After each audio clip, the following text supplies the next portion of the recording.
Hi there scrap friends, Louise with you. Thank you so much for checking out this video. It is a 12 by 12 scrapbook layout inspired by the Crafty Maven Getaway sketch for August.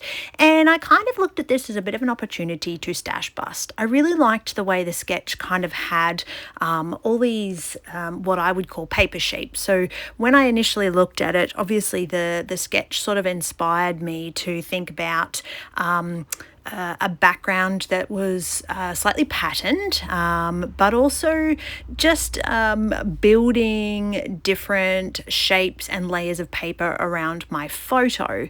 And so what I've done is I've gone straight to my paper collection of scraps, and I've just reached in and pulled out a whole pile of green. I didn't necessarily have a color in mind. I just sort of opened it up and was like, okay, let's do green.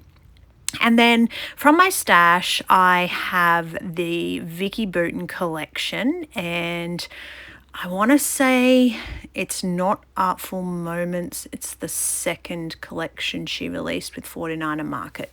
Okay, now I'm going to have to go and have a look. What is that collection actually called? It is the... if I can find a piece of cardstock with it actually written on... it is Artful Moments. Good. Yes, so it's background paper and ephemera from Artful Moments, Vicki Boutin's collection, and see how basically just the building of this background is all about layers of paper. So first thing I do is try and sort of find some that coordinate, not so much with my background, but kind of with each other. And I have mounted my photo on patterned paper for the sake of keeping it cohesive. So normally I would do a white border and move that into my clustering.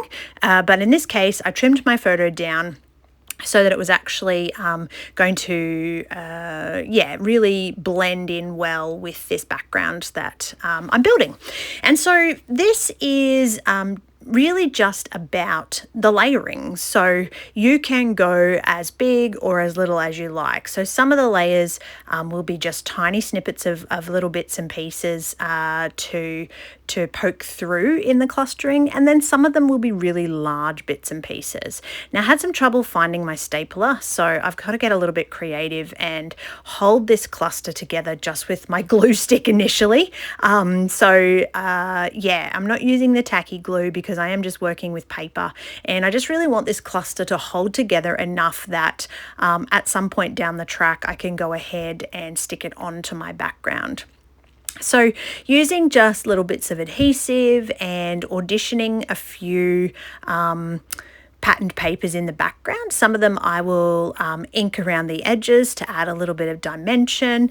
And then as this progresses again, I will start to add some cardstock. So just some like ordinary old cardboard from a 12 by 12 box. And that helps me to, again, add a little bit of dimension. So separating those layers and keeping sort of, when I'm scrapping, I want my photo to still be the star, but I thoroughly enjoy the process of using papers and using embellishments. So I'm always trying to balance the memory keeping aspect with the actual creative aspect. So in this process, the photo still needs to be high priority in the layout, but I can still get enjoyment from building these layers in different dimensions. And so you can see I do audition a few different pattern papers, and whether it's just the pattern doesn't match or the shape doesn't match, whatever it happens to be, some make it on there and some I just look at and go, no, I'm not feeling how this is building. It could be their size, it could be just the color. So yeah, sometimes it really just comes down to your own taste. You might find you would have put one of the pattern papers that I discarded, whereas I will do my creative process very different. So when I'm sharing these videos, I'm trying to make sure that you're getting some form of inspiration. So you might see that this is a great way to use up scraps. You might really like a background that I create, but I'm always just about, the creative process for me is just a thoroughly enjoyable process. So I don't get too bogged down in you know, making sure that my layouts are acid free and going to last forever and that sort of stuff. I really just enjoy this creative process, using up stash, getting layouts done, and then I'll decide later on, you know, if it's a layout to keep, or I might just store it in a box and have enjoyed the creative process. So definitely, you know, do what your crafty heart desires, I think, is a great way to think about that creative process, and making sure that, well, I'm trying to make sure that this either inspires you somehow creatively, or someone out there who's not a scrapbooker might look at this and go, yeah, that's something that I could have a go at, is you know, layering those patterned papers and using up scraps and stash. All right, so basically at the moment, I'm just looking through the various different bits of ephemera. I have so much of this collection still. Wow, I didn't realize that there was still so much left in that baggie. So yeah, basically just because I haven't completely stuck those background papers down, I can now tuck in a whole bunch of different embellishments. So yeah, it really is just looking through the different scrappy goodies, trying to find coordinating pieces. You know, some of them again get auditioned and make it onto the layout, and then some of them I just discard because I've already built enough in that background that it doesn't necessarily enhance it. So yeah, I definitely need to get in and stash bust this collection. So shortly I'll be starting to work on some scrap timber layouts. I definitely think that this collection should come out and get a bit more use because yeah, great collection, lots of ephemera pieces there to be used up. So I need to definitely get in there and start to bust some of that. But at this stage, I haven't got anything sort of in mind in terms of that background. I know it's going to need something. My sort of go-to at the moment is Distress Ink through a stencil.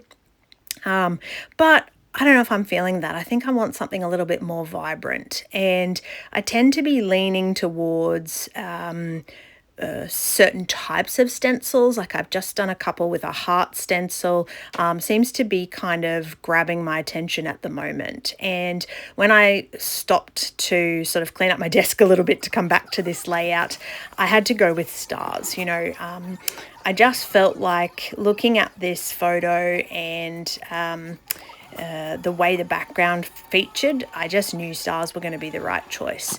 So a little bit of acrylic paint, good old water-based acrylic paint, so it washes off the stencil and my hands quite easily. And I'm going to spread that around with a little sponge with a mixture of dabbing and circling motions, because the dabbing gets the sort of main part of the star finished, but then the circling motion helps fill out the points, especially those little stars. And you want to just make sure that you hold your stencil nice and tight, so that paint doesn't sort of leak out of your star, and don't have it too wet. So do that dabbing motion first to get a bit of that color off, and then sort of a circular motion will fill in the gaps. In hindsight, I probably could have stopped at the top left, bottom right, but I decided to go all around the outside of my clustering. And I do really like how these sort of black stars are quite vibrant. I think they're that little bit brighter than Distress Ink, which really makes them pop against that green sort of cluster. All right, finally, I am going to just put a little bit of splatter in there just to bring those stars and the black all together. And I think it matches that background quite nicely. Once that's dry, I'm going to come back. Everything's now stuck down. Let you have a close-up look at that cluster building and call this layout done. Thanks for visiting, and I hope you enjoyed.